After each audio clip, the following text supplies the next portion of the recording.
Bonjour, dans cette vidéo, je vais vous présenter notre projet intitulé Application intelligente de classification chat-chien, développé avec Python et Streamlit. L'objectif principal de ce projet est de concevoir une application de classification d'images capable de distinguer automatiquement les images de chats et de chiens, tout en offrant une interaction intelligente avec l'utilisateur. L'application que nous allons réaliser doit répondre à plusieurs conditions importantes. Tout d'abord, il permet à l'utilisateur d'importer une image soit depuis son appareil, soit directement depuis Internet. Ensuite, l'utilisateur peut choisir le modèle de prédiction parmi 7 modèles de machine learning différents. Après avoir lancé la prédiction, l'application affiche le pourcentage de probabilité pour chaque classe, c'est-à-dire chat ou chien, afin de rendre la décision du modèle plus compréhensible. Si la prédiction obtenue est incorrecte, l'utilisateur a la possibilité de corriger manuellement le résultat. L'image corrigée est alors enregistrée automatiquement dans le dataset. Enfin, l'application offre la possibilité de mettre à jour le modèle afin d'améliorer progressivement ses performances en tenant compte des nouvelles données ajoutées. Concernant le dataset, nous disposons d'un dossier contenant 400 images de chats et 400 images de chiens.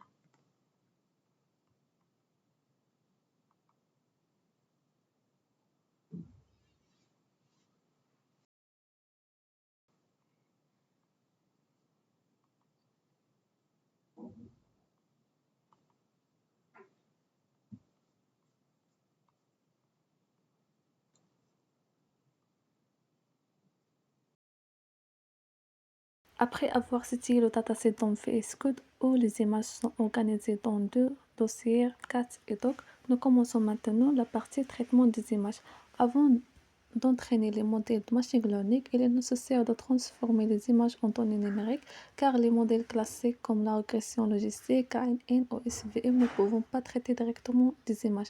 Pour cela, nous utilisons la fonction suivante appelée Extract Features.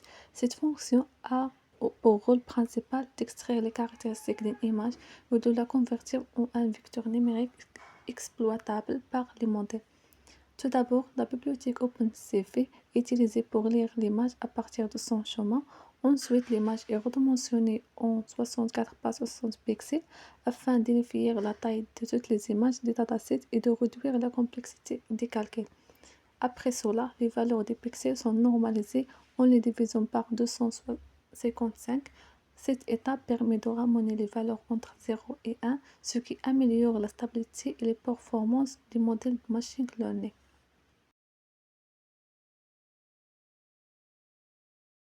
À cette étape, nous passons à l'entraînement des modèles de classification. Tout d'abord, nous parcourons le dataset d'entraînement qui contient deux dossiers, cat et doc. Chaque image est transformée en vecteur de caractéristiques grâce à la fonction extract features que nous avons déjà vue, puis stockée dans la matrice X, tandis que les labels correspondants sont stockés dans Y. Ensuite, nous définissons 7 modèles de machine learning différents afin de comparer leurs performances. Parmi ces modèles, on retrouve la régression logistique KNN, Naive Bayes, l'arbre de décision SVM et XGBoost. Après la définition des modèles, chaque modèle est entraîné automatiquement sur les données puis sauvegardé dans le dossier Models afin d'être réutilisé plus tard dans l'application Streamlit. Dans cette dernière étape, nous développons l'interface graphique de l'application à l'aide de Streamlit. Tout d'abord, nous configurons l'application avec un titre, une icône et une mise en page large afin d'offrir une interface claire et agréable à l'utilisateur. Ensuite, nous utilisons la session state de Streamlit pour mémoriser l'état de l'application, comme l'image importée, le modèle choisi et les probabilités de prédiction. Cela permet d'éviter de perdre les résultats lors des interactions avec l'interface. Nous avons également intégré des CSS personnalisés pour améliorer le design, notamment la taille des textes, des boutons et l'affichage général. L'application est organisée en 3 pages principales accessibles depuis la barre latérale. L'accueil, représentation générale de l'application, à propos, description des projets et ses objectifs et prédiction cours de l'application. Dans la page prédiction, l'utilisateur peut choisir un modèle de classification parmi les 7 modèles entraînés, importer une image depuis son ordinateur ou depuis Internet, lancer la prédiction et visualiser les pourcentages de probabilité pour les classes chat et chien.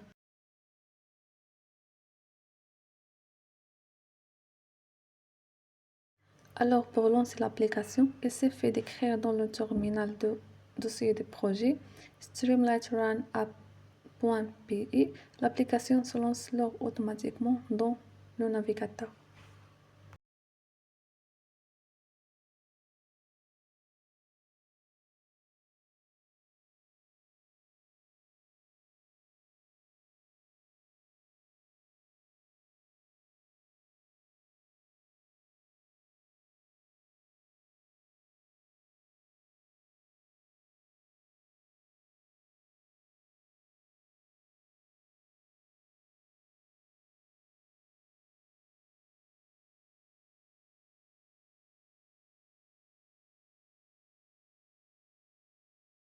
Alors comme nous le voyons, l'application est organisée en 3 sections principales accessibles via une barre de navigateur latéral. L'accueil présente le nom de l'application et son objectif principal.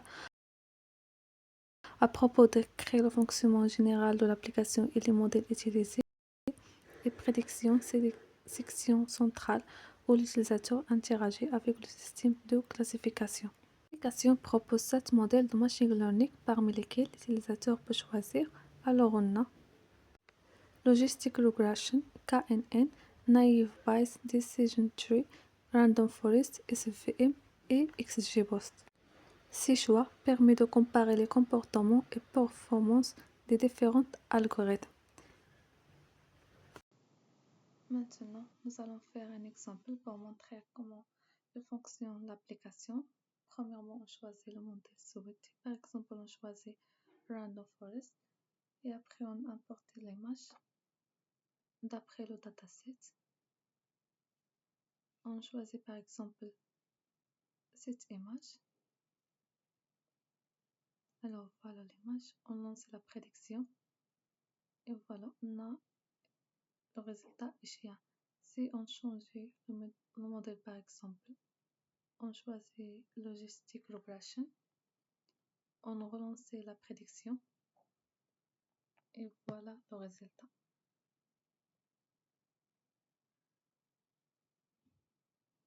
Maintenant, en essayant avec une image importée depuis Internet, par exemple, on prend cette image, on copie le link.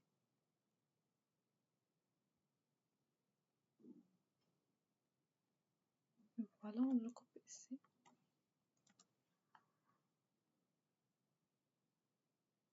Alors voilà l'image, on lance la prédiction et on a le résultat est chat.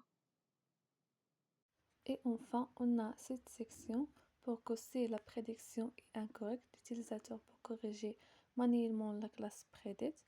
Et après la correction, l'image est enregistrée automatiquement dans le dataset, dans le dossier correspondant cat au doc. Si on essayons par exemple d'ajouter cette image lui-même à le dataset, on crée ces chats et on clique sur corriger et mettre à jour. Et voilà, l'image est ajoutée à le dataset.